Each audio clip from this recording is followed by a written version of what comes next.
Hello, in this video I'm going to show you how to fix a wobbly wheel of an old MTD 22-inch 5 horsepower snowblower. So first we want to remove the wheel.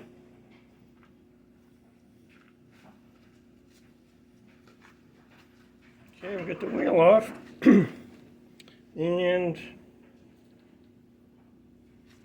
a spider in there. Looks like there's supposed to be a plastic collar in here. Looks like it's missing, so I ordered one. Let's go to my workbench here. See if we can get in. We want to put our safety glasses on.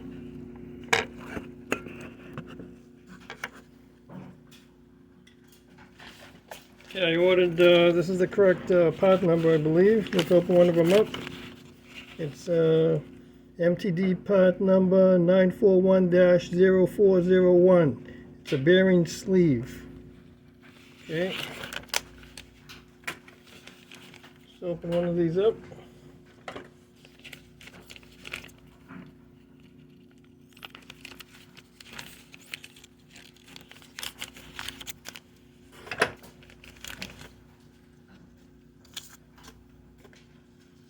Okay, here's the part.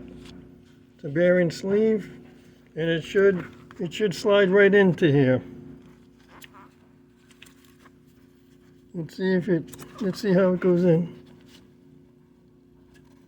Oh, look, it fits right in. Look at that. Okay, let's put it back on. I think the problem will be fixed.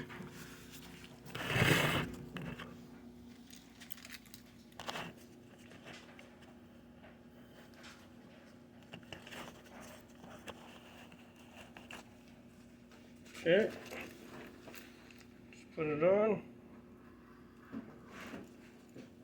Yes, the problem is fixed. The wobbly wheel problem is fixed. That's all there is to fixing that wobbly wheel problem. Thanks for watching. If you like my video, my tips, give me a thumbs up and hit subscribe. Thanks for watching. See you next time.